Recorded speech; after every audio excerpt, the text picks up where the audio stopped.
My name is Julius Malema, and if someone had told me years ago that I would one day stand before the world and speak openly about a call from Jesus Christ, I would have struggled to believe it. I have spent much of my life surrounded by politics, public debates, power struggles, and the endless demands that come with leadership. People know me as a political figure. They know my speeches. They know my opinions. They know the controversies. But very few people know the deeper battles that take place when the cameras are gone and the crowds have disappeared. Today, I want to tell you about one of those battles. I want to tell you about a moment that changed how I viewed faith, purpose, and my own life. I'm speaking from Johannesburg, South Africa, at a time when the world seems to be losing its direction. Every day we hear about war. We hear about violence. We hear about corruption, poverty, injustice, and division. From Washington to London, from Pretoria to Soweto, people are searching for answers. Many believe that political systems can solve every problem. Others believe economic growth will bring lasting peace. Some place their trust in technology, institutions, or powerful leaders. Yet despite all these efforts, millions continue to feel empty. The deeper crisis facing humanity is not only political, it is spiritual. I began to notice this reality more clearly. As the years passed, I saw people with influence who were deeply unhappy. I saw wealthy individuals who seemed lost. I saw communities that possessed resources yet lacked hope. And I began asking myself difficult questions. Why are so many people suffering despite all our progress? Why does humanity continue repeating the same mistakes? Why do people feel so disconnected from truth, purpose, and one another? As these questions grew louder in my mind, I found myself reflecting on something I had not seriously considered for many years. Faith, not religion as a social identity, not faith as tradition, but faith as a living relationship with God. It was during this period of reflection that I began sensing something difficult to explain. A clear invitation, a persistent voice deep within my heart. Not a voice of condemnation, not a voice of fear, a voice calling me towards something I had been avoiding for a long time. A voice inviting me back to truth. A voice inviting me back to Jesus Christ. At first, I resisted. I told myself I was too busy. I told myself I had responsibilities. I told myself there would be time later. But the call did not disappear. Instead, it became stronger. And eventually, it led me to an experience that would change everything. That story begins long before Johannesburg. It begins with my family, my childhood, and the faith I once left behind. Before I can explain the dream that changed my life, I must first speak about where my journey began. I was born into a family that carried a Christian heritage. In the rural communities of Limpopo, faith was not simply something people discussed on Sundays. It was woven into daily life. The older generations in my family believed deeply in the teachings of the Bible. They prayed before meals. They prayed during hardships. They turned to scripture when facing uncertainty. As a child, I watched these practices without fully understanding their significance. At the time, faith seemed ordinary because it surrounded me everywhere. I heard stories about Jesus Christ from relatives who sincerely believed he was the Savior of the world. I listened to passages from the Bible being read aloud. I learned about forgiveness, humility, and obedience to God. Those lessons were planted in my heart long before I realized it. But as I grew older, something began to change.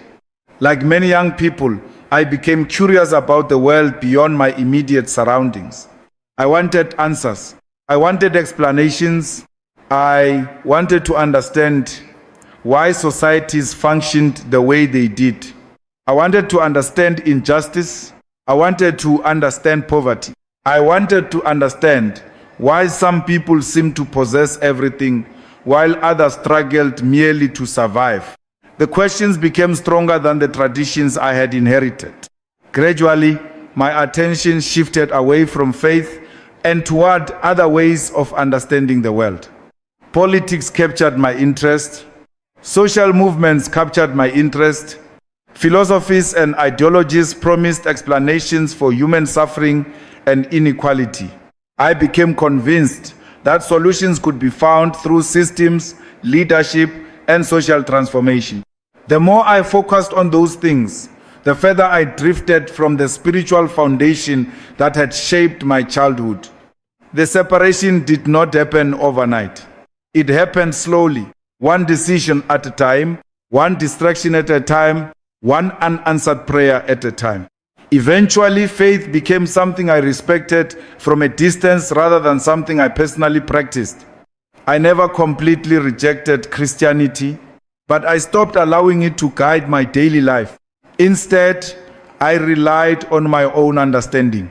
I trusted my own reasoning. I believed that knowledge, strategy, and determination would provide the answers I was seeking. For a period of time, that approach seemed sufficient. Life moved quickly, opportunities appeared, responsibilities increased. My public profile grew. The demands of leadership consumed more and more of my attention. When people are busy, they often convince themselves they no longer need God. I was not immune to that temptation. Success has a way of creating an illusion of self-sufficiency. You begin to believe your achievements are entirely your own. You begin to believe your strength alone is carrying you forward. Yet beneath the surface, something remained unsettled. There was a part of me that remembered those early lessons from Limpopo. There was a part of me that remembered the simple faith of my elders. There was a part of me that remembered hearing about a Savior who offered something that politics could never provide: peace. At the time, however, I did not fully recognize that longing. I buried it beneath ambition, responsibilities, and intellectual pursuits. Years passed, the world became more complicated. My life became more complicated. The answers I thought I had discovered often led to even bigger questions. I found solutions to certain problems, only to encounter deeper problems waiting behind them. I began realizing that political power could influence laws, but it could not heal every wound inside the human heart. It could create opportunities, but it could not eliminate loneliness. It could organize societies, but it could not give people eternal purpose. Without realizing it, I was beginning to approach a crossroads. The faith I had left behind years earlier was quietly waiting for me. The seeds planted during childhood had never completely disappeared. They remained hidden beneath the surface, waiting for the right moment to grow again. At that stage, I did not know where my search would eventually lead. I only knew that despite everything I had learned, something still felt incomplete. The deeper answers I was seeking remained out of reach. And that growing sense of incompleteness would soon lead me into a period of questioning, unlike anything I had experienced before. It was during that season that I began examining other spiritual paths and asking difficult questions about religion, truth, and the meaning of life itself. Looking back now, I believe God was already guiding my steps, even when I could not see His hand. Sometimes we think we are moving away from God, yet He continues moving toward us. Sometimes we believe we have abandoned the path, yet He continues preparing the road that will eventually bring us home. That is what was happening in my life. I simply did not understand it yet. The journey was only beginning, and the next chapter would take me into a period of deep spiritual questioning that challenged everything I thought I knew about faith, purpose, and truth. As the years passed and I moved further away from the Christian faith of my childhood, I entered a period of intense questioning. I was no longer satisfied with accepting ideas simply because they had been passed down to me. I wanted certainty. I wanted understanding. I wanted answers that could withstand scrutiny. The world around me was filled with conflict and contradiction. People claimed to believe in God, yet many participated in injustice. Leaders spoke about morality, yet corruption seemed to exist everywhere. Communities prayed for peace, yet violence continued to spread. These realities forced me to ask difficult questions. If truth exists, where can it be found? If God exists, how can we truly know Him? If humanity is searching for meaning, why are so many people still lost?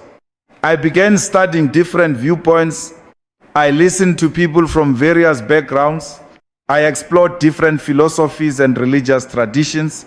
I wanted to understand how other faiths approach questions of justice, discipline, community, and purpose. During that journey, I became particularly interested in Islam. What attracted me was not hostility toward Christianity. It was a sincere desire to understand whether another spiritual path might provide the answers I was seeking. I met Muslims who demonstrated remarkable discipline. I observed their commitment to prayer. I admired their devotion and consistency. I saw communities that valued order, responsibility, and submission to God. There were moments when I seriously considered whether Islam might become my own spiritual home. I studied its teachings. I listened carefully to those who followed it. I reflected deeply on its understanding of faith and society. Yet, despite my respect for what I encountered, something inside me remained unsettled. I could not escape a feeling that my search was still incomplete. Every time I believed I was approaching the final answer, another question would emerge. Every time I thought I had found lasting peace, the sense of longing would return. Looking back now, I understand that I was searching for more than a system of beliefs. I was searching for a relationship with God. I was searching for forgiveness. I was searching for grace. I was searching for something that could reach beyond rules and reach directly into the deepest parts of the human heart. At the time, however, I could not clearly identify what was missing. I only knew that the emptiness remained. The further I traveled in my search, the more I realized that intellectual answers alone were not enough. Knowledge is valuable. Learning is valuable. Understanding different perspectives is valuable. But knowledge by itself cannot heal a wounded soul. A person can possess information and still feel lost. A person can understand complex ideas and still feel empty. A person can achieve success and still wonder why peace remains out of reach. That was becoming my experience. Externally, life continued moving forward. Responsibilities grew. Public attention increased. Political challenges became more demanding. People assumed that confidence on the outside meant certainty on the inside. But those are not always the same thing. There were moments when I felt divided between what people expected from me and what was happening within me. The questions never completely disappeared. In fact, they became stronger. I began noticing that many of humanity's greatest struggles shared a common root. People were not only fighting political battles, they were fighting spiritual battles. Many were searching for identity. Many were searching for belonging. Many were searching for hope. And I realized I was doing exactly the same thing. My search was not merely academic. It was personal, very personal. I wanted to know whether there was a truth powerful enough to withstand suffering. I wanted to know whether there was a source of hope that could survive disappointment. I wanted to know whether there was a foundation that remained steady when everything else seemed uncertain. As these questions grew, I found myself reflecting more often on the faith I had left behind years earlier. Memories from childhood began returning. The stories about Jesus Christ returned to my mind. The lessons I had heard from my family returned to my thoughts. I remembered hearing that Jesus did not merely offer teachings, he offered himself.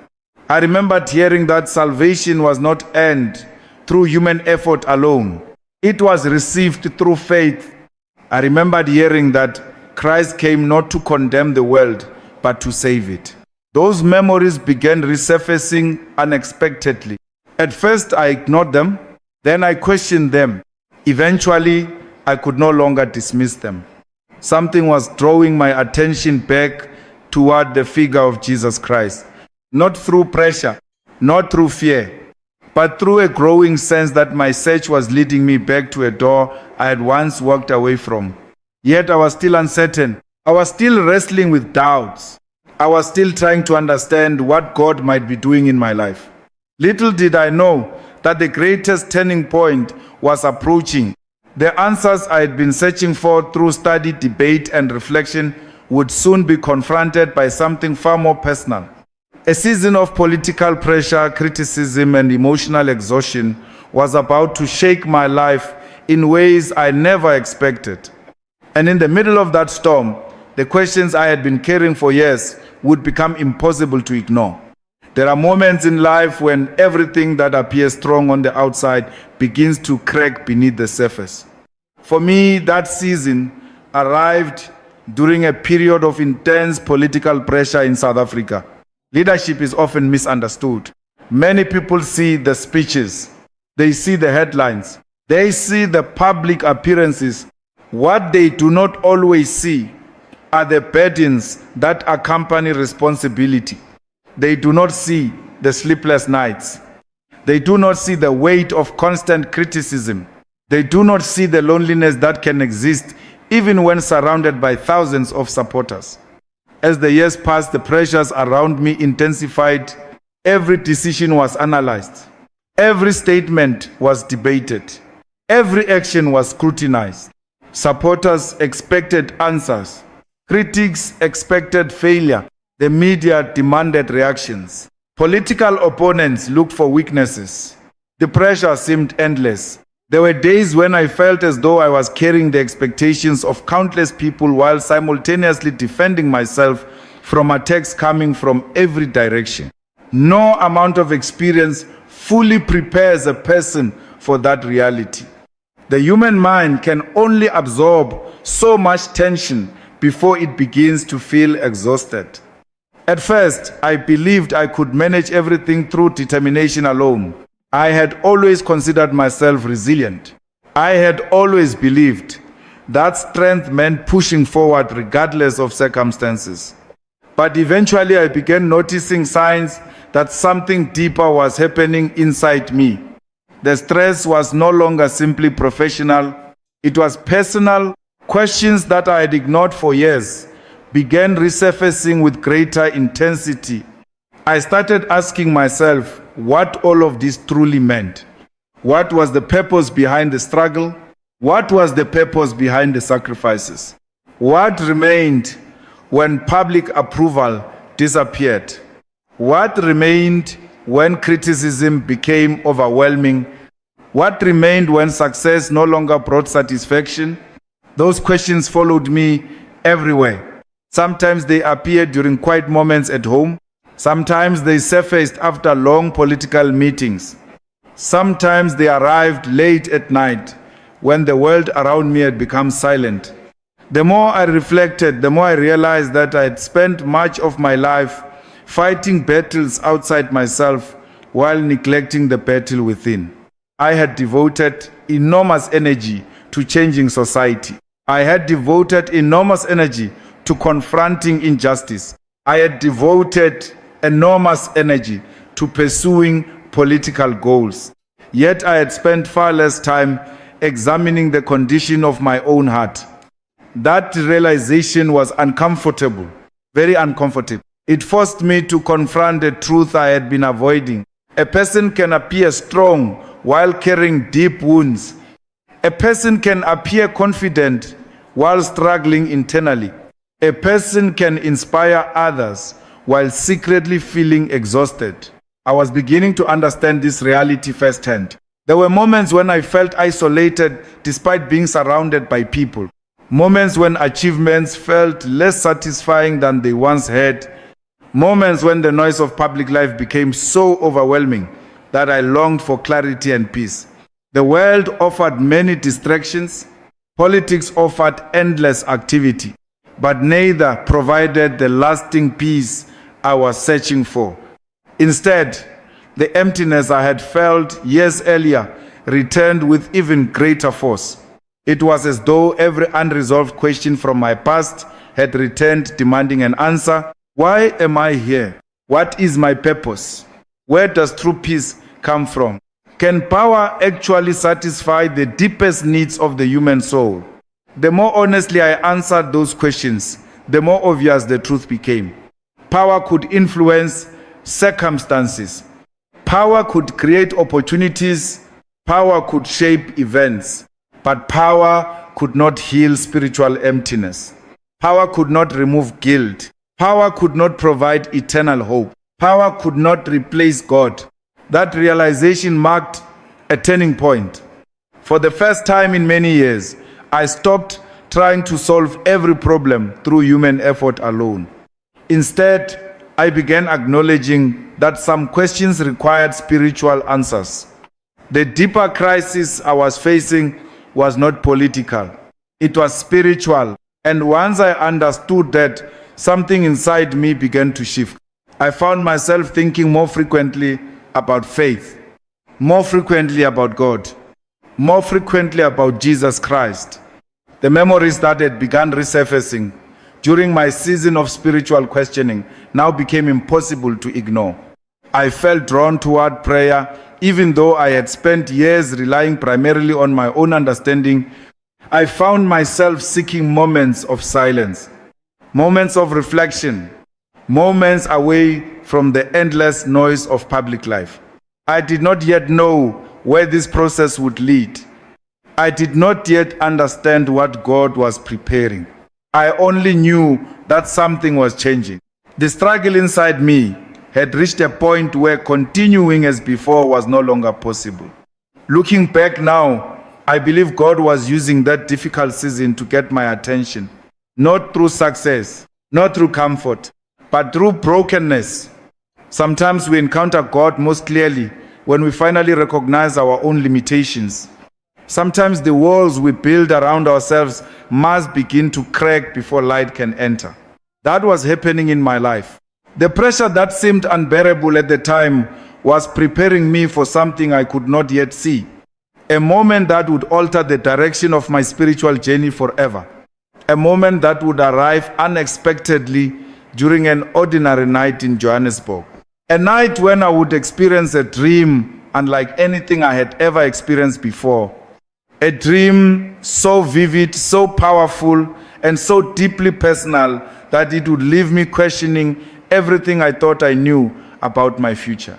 And in that dream, I would encounter a presence that changed my life forever.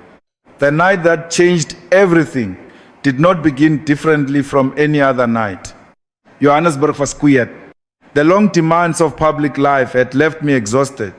My mind was heavy with responsibilities, unanswered questions, and the pressures that had accumulated over many years. I remember feeling tired not only physically, but spiritually. The search that had followed me for so long still remained unresolved. I had explored ideas, I had questioned beliefs, I had examined different paths, yet the peace I was looking for continued to feel just beyond my reach. That night, as I drifted into sleep, I expected nothing unusual. I certainly did not expect an experience that would remain with me long after I awoke. At first, the dream seemed difficult to understand. Everything around me appeared surrounded by darkness. Not a darkness of terror, but a darkness that felt symbolic. It reminded me of the confusion I had been carrying within myself for years, the uncertainty, the questions, the spiritual distance I had allowed to grow between myself and God. As I stood there, something began to change. A light appeared in the distance. At first it seemed small, then it grew stronger, brighter, clearer. The darkness around me did not fight against it. It simply gave way to it. The light continued approaching until it became impossible to ignore. What struck me most was not its intensity, it was the peace that accompanied it. A peace unlike anything I'd experienced before. A peace that seemed to reach beyond fear, beyond anxiety, beyond every burden I had been carrying. As the light drew nearer, I became aware of a presence. I cannot fully explain it with ordinary words. I only know that in the dream I understood who it was. I believed I was standing in the presence of Jesus Christ. There was no feeling of condemnation, no anger, no accusation, no humiliation. Only truth, only peace, only love. Everything about the experience felt different from the endless conflicts of the world, different from politics, different from public life, different from the noise that had surrounded me for so many years. For a moment, it felt as though all distractions had disappeared. Nothing remained except that presence and the overwhelming awareness that I was being seen completely, not as a political leader, not as a public figure, not as someone carrying titles or responsibilities, simply as a human being, a soul standing before God. Then came the words. They were not shouted. They were not delivered with force, yet they carried more authority than anything I'd ever heard. The message was simple. Hear me. Then another invitation followed. Hear me and return to me. The words seemed to penetrate every defense I had built throughout my life. They reached places inside me that arguments, debates, and intellectual discussions had never touched. I felt as though the years of searching suddenly made sense. The questions, the doubts, the struggles, the emptiness, all of it seemed connected to a single reality. I had been searching for God while simultaneously keeping Him at a distance. Then came the moment that remains etched in my memory. The invitation became even more specific. I sensed a call to return fully, a call to stop standing between two worlds, a call to surrender my uncertainty, a call to take a step of faith. And within that invitation came a message that felt unmistakably clear: be baptized. The words were not complicated. There was no lengthy explanation, no detailed instruction, only a simple call: be baptized. I remember feeling both peace and shock at the same time. Peace, because something deep inside me recognized the truth of what I was hearing. Shock, because I immediately understood what such a decision would mean. This was not merely a private thought. This was not a philosophical idea. This was a choice that would affect my identity, my public image, and my future. Even within the dream, I sensed the weight of that reality. Yet the peace remained, stronger than fear, stronger than doubt, stronger than every argument that had kept me hesitant for so many years. The presence of Jesus did not force me. There was no coercion, no threat, only an invitation to return, an invitation to trust, an invitation to begin again. Then the dream slowly faded. The light remained visible for a moment longer, and then I awoke. The room was silent. The darkness of night surrounded me once again. But something was different, very different. I sat there for a long time reflecting on what I had experienced. Part of me wondered whether it had simply been a dream. Another part of me could not dismiss it so easily. The peace I felt remained. The clarity remained. And most importantly, the invitation remained. Be baptized. Those words echoed in my thoughts repeatedly over the days that followed. I tried focusing on other matters. I tried returning to my normal routines. I tried convincing myself that perhaps I was reading too much into the experience. But the message would not disappear. Instead, it became stronger. The dream had awakened something inside me, a longing I could no longer ignore, a call I could no longer dismiss. For years, I had been searching for answers through knowledge, politics, and personal effort. Now I found myself facing a different question. What would happen if I simply obeyed? That question would soon lead me into the most difficult internal struggle of my life. Because hearing the call was one thing, responding to it was something entirely different. And as a political leader known by millions, the decision before me carried consequences that I could not ignore. The battle between fear and faith was about to begin. After the dream, I expected the feeling would eventually fade. I assumed that once I returned to the demands of daily life, the experience would slowly become a distant memory. But that did not happen. Days passed, then weeks, yet the invitation remained as clear as it had been on the night I first heard it. Be baptized. Those words followed me everywhere. They appeared during quiet moments. They appeared during meetings. They appeared when I was traveling.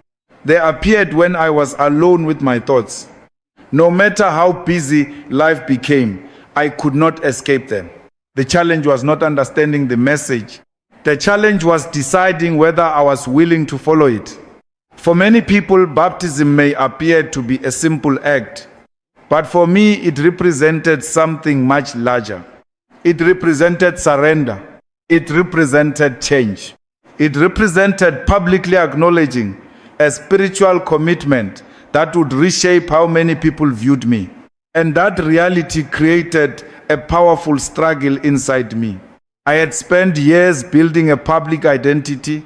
People knew me as a political leader. They knew my positions. They knew my speeches. They knew my role in national conversations. Very few expected me to speak openly about a deeply personal spiritual experience. I began asking myself difficult questions. What would people think? How would supporters react? How would critics respond? Would they misunderstand my decision? Would they question my motives? Would they accuse me of abandoning the principles I had fought for throughout my life? The more I thought about these possibilities, the heavier the decision felt. Fear has a way of disguising itself as wisdom. It tells us to remain comfortable. It tells us to avoid risk. It tells us to protect our image at all costs. For a time, I listened to those fears. I tried to delay making a decision. I told myself I needed more time, more reflection, more certainty. But deep down, I knew the real issue was not uncertainty. The real issue was obedience. I already knew what I felt called to do. The question was whether I was willing to do it. As this internal battle continued, I began noticing something important. Every argument against baptism seemed to focus on other people's opinions. What would they think? How would they react? What would they say? Yet the invitation I had received was not about public opinion. It was about my relationship with God. It was about responding honestly to what I believed He was asking of me. That realization forced me to confront an uncomfortable truth.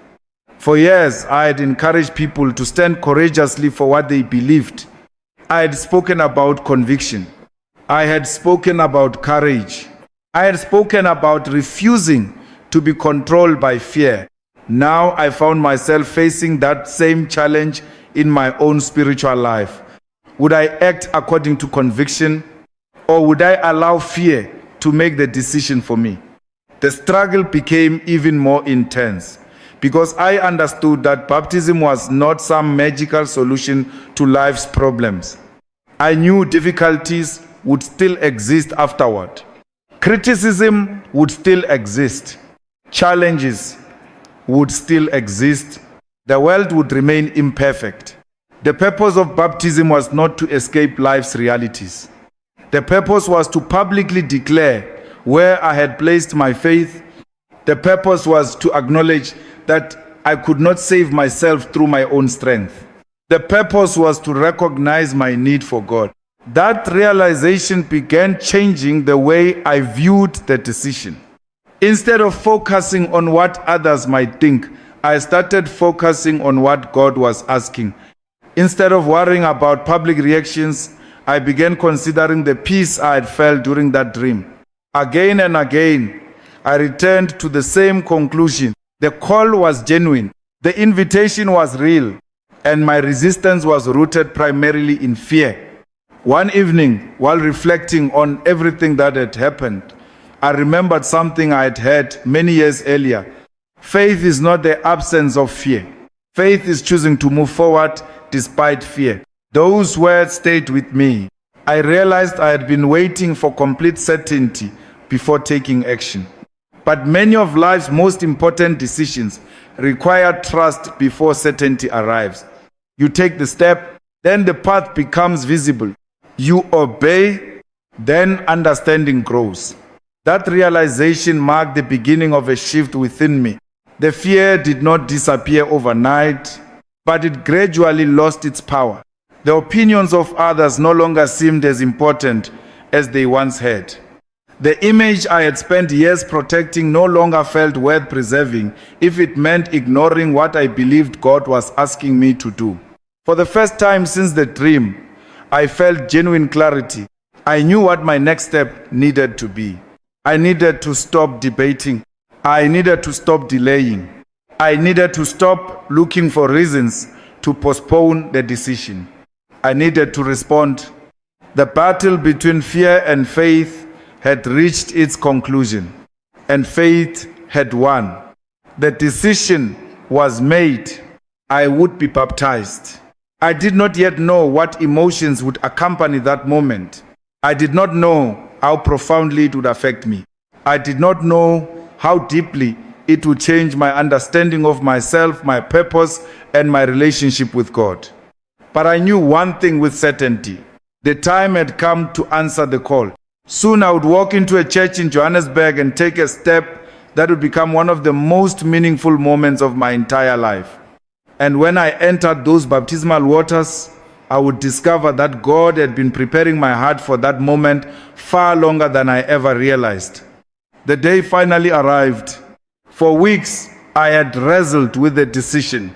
I had questioned myself. I had confronted my fears. I had examined every reason to move forward and every excuse to remain where I was. Now, there was nothing left to debate. The choice had been made. I was going to be baptized. As I traveled to the church in Johannesburg, I felt a mixture of emotions that is difficult to describe. Part of me felt nervous. Part of me felt excited. Part of me felt humbled. But above all, I felt a sense of peace that I had not experienced in a very long time. The kind of peace that comes when a person finally stops running from what they know is right. The church itself was not what made the moment significant. The building was important, but it was not the center of the story. The center of the story was the decision taking place inside my heart. As I entered, I reflected on the journey that had brought me there. I thought about my childhood in Limpopo. I thought about the faith of my family. I thought about the years I had spent searching for answers. I thought about the questions, the doubts, the ambitions, and the struggles. I thought about the dream. And I thought about the simple invitation that had refused to leave me. Return to me. For a moment, it felt as though every chapter of my life had been leading toward this one. Not because I had planned it, not because I had expected it, but because God had been patiently working in ways I could not see. As the baptism service continued, I felt an unusual sense of clarity. Many of the fears that had troubled me for so long seemed strangely small. The opinions I had worried about no longer felt important. The doubts that had once dominated my thinking seemed to lose their strength. What mattered now was not public perception. What mattered now was obedience.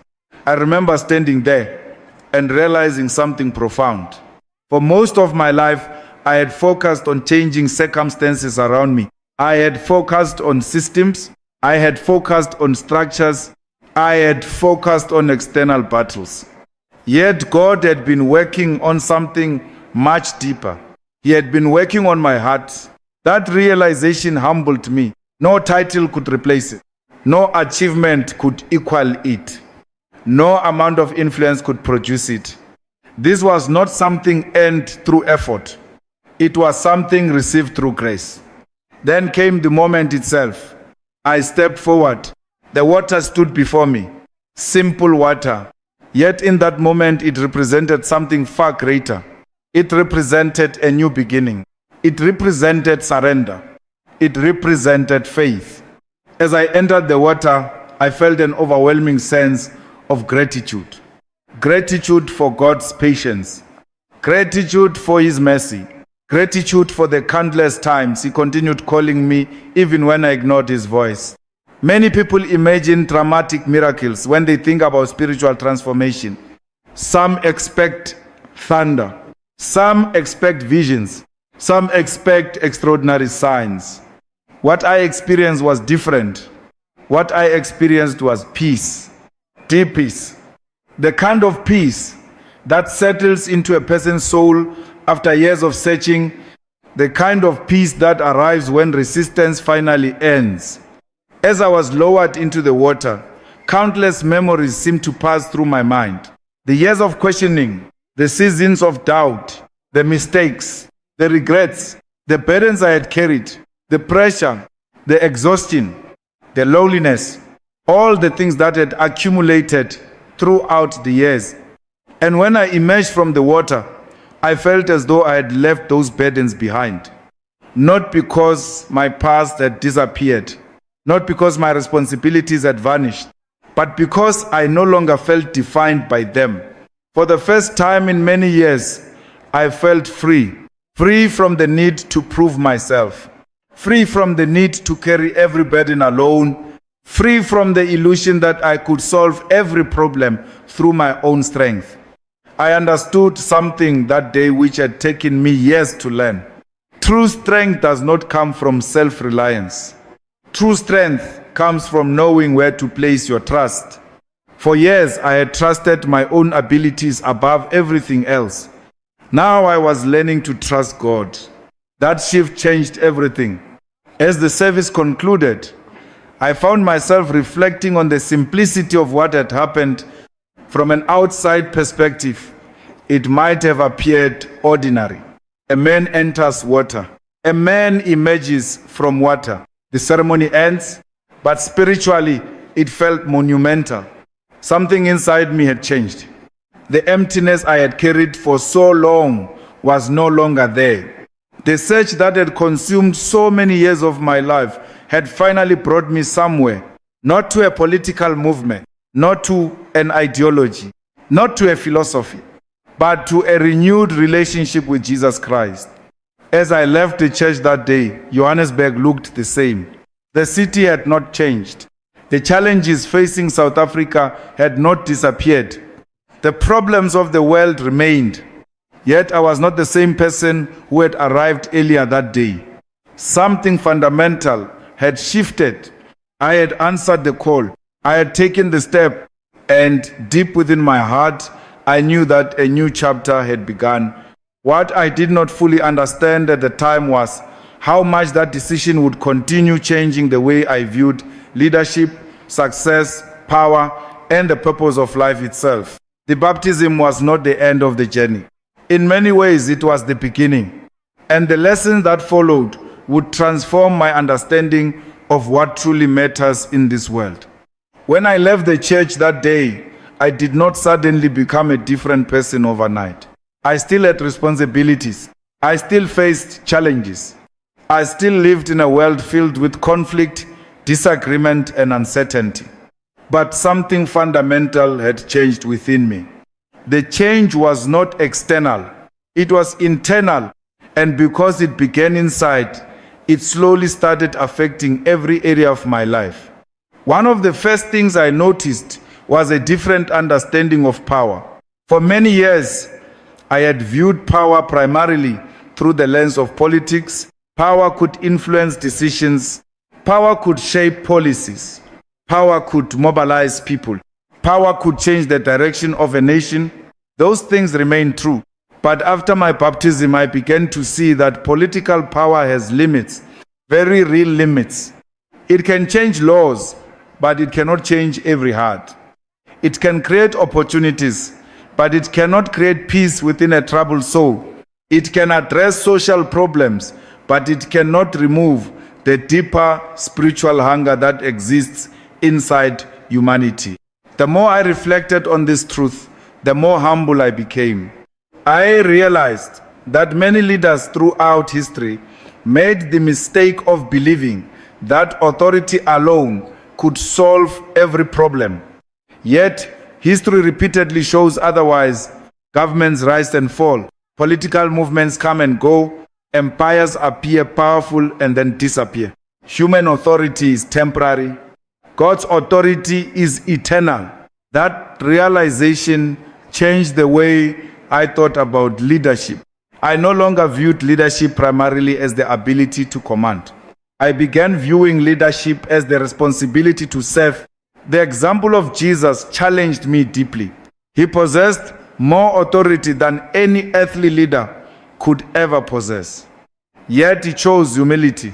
He chose compassion. He chose service. The more I studied his life, the more I recognized how different his model was from the model often celebrated by the world. The world teaches people to seek status. Jesus teaches people to seek purpose. The world teaches people to elevate themselves. Jesus teaches people to lift others. The world often measures success by wealth, influence, and recognition. Jesus measures success by faithfulness, love, and obedience. These lessons began reshaping my perspective, not only as a leader, but as a person.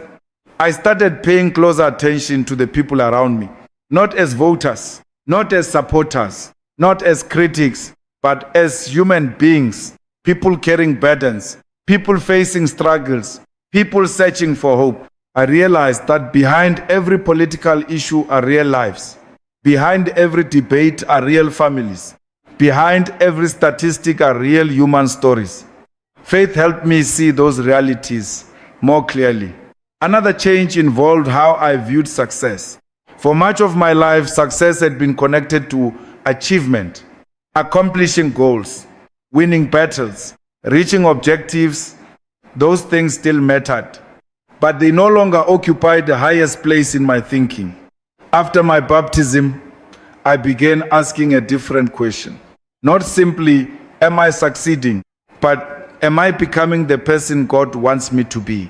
That question changed everything, because a person can achieve great things and still fail spiritually.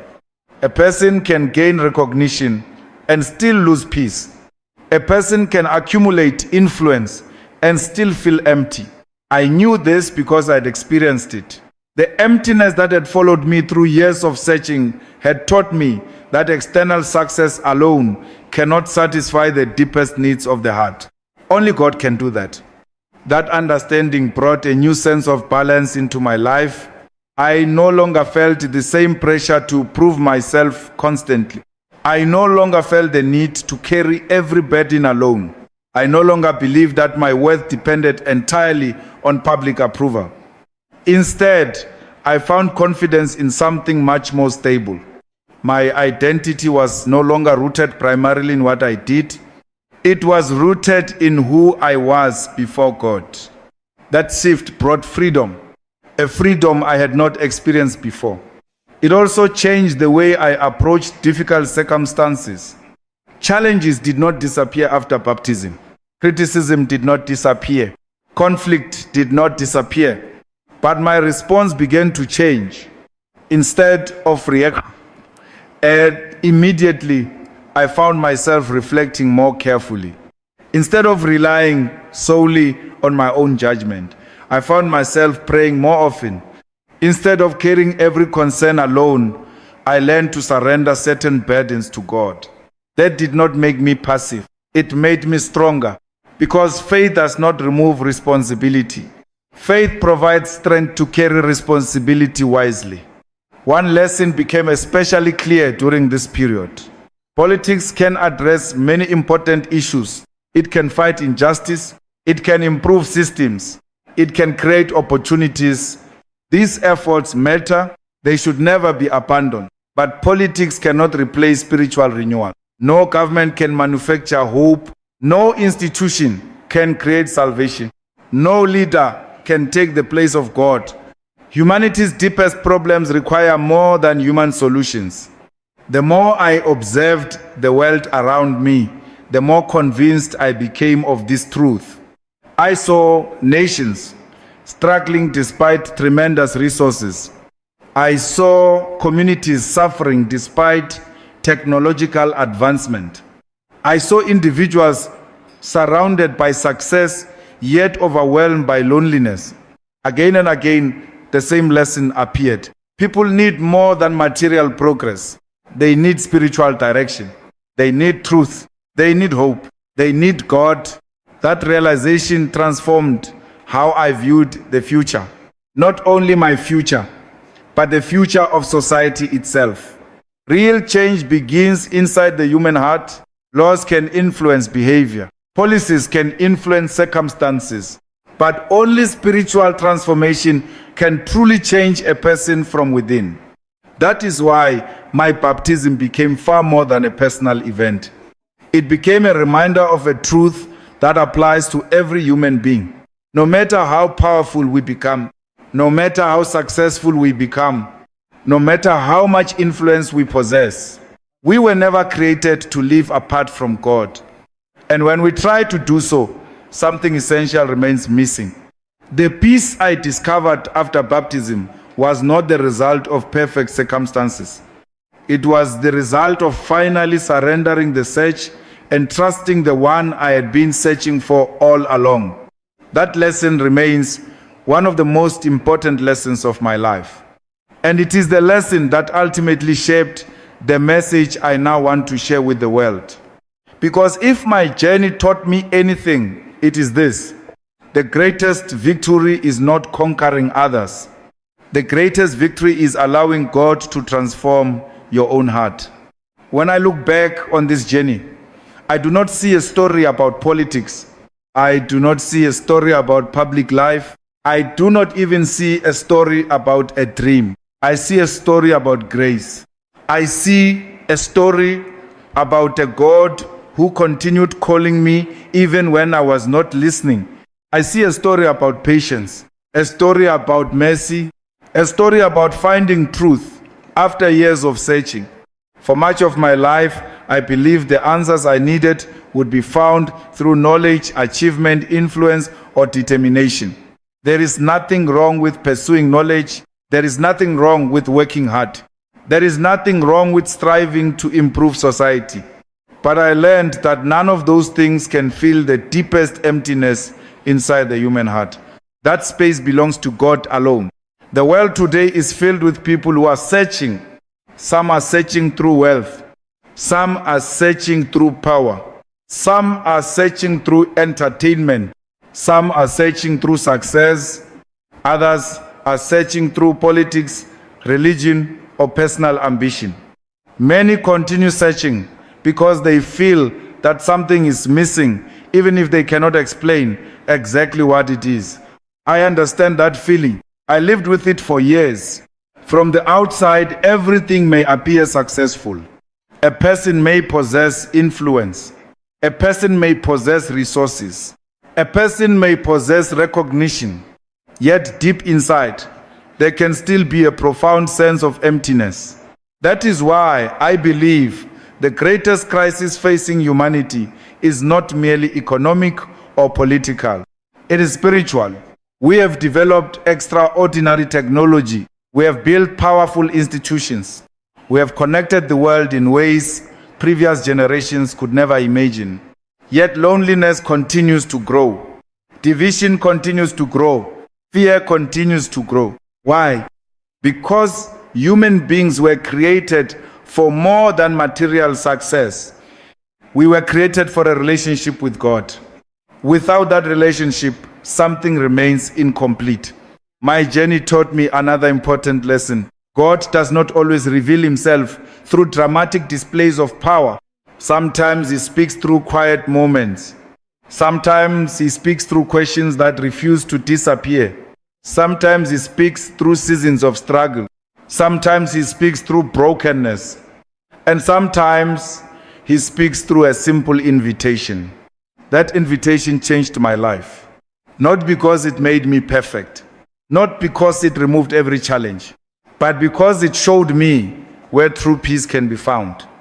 If there is one thing I would say to anyone listening today, it is this: do not ignore the questions in your heart. Do not ignore the longing for something deeper. Do not assume that success alone will satisfy your soul. And do not believe that it is ever too late to return to God. I spent years searching in different directions, yet in the end I discovered that the answer I was seeking had been calling me all along. Jesus Christ did not force me. He did not condemn me. He invited me, and that invitation changed everything. Perhaps someone listening to this story is experiencing a similar struggle. Perhaps you have questions. Perhaps you carry doubts. Perhaps you feel distant from faith.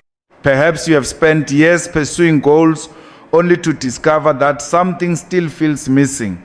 If that is your situation, I encourage you to remain open. Remain willing to seek truth. Remain willing to listen. Because sometimes the greatest turning points in life begin with a simple decision to respond when God calls. And sometimes the path back to peace begins with a single step of faith. The journey that brought me to baptism was not a journey toward religion alone. It was a journey toward surrender, a journey toward trust, a journey toward recognizing that no human being is complete apart from God. That is the message I carry with me today. And that is the message I hope others will consider for themselves. A person may possess power, but still feel empty. A person may possess success, but still feel lost. A person may possess influence, but still long for peace. The answer is not found in more power. The answer is not found in more recognition. The answer is found in the one who created us, the one who continues calling us, the one who offers hope, forgiveness, and new life. And for me, that journey began the moment I finally answered his call and stepped into the waters of baptism. After everything, I have come to understand that no power can endure if it does not serve the people. Money, status, and influence cannot give dignity to a nation if its people continue to live in injustice, poverty, and division. The world today faces too much conflict, inequality, and suffering. I pray for a better future for South Africa, for Africa, for the people of the United States, and for all those across the world who long for peace and justice. Let us reject selfishness and endless greed. Let us stand against injustice, oppression, and every form of division that separates human beings. Let us build societies founded on respect, unity, compassion, and responsibility toward future generations. No matter how difficult the road becomes, do not lose faith in the future. Every nation has the power to change its destiny when its people unite and stand for what is right. Africa will rise, justice will prevail, and hope will always belong to those who refuse to surrender their dream of a better world. If you also believe in a more just and compassionate future, leave a word of encouragement and continue walking this journey with us as we spread hope to more people around the world.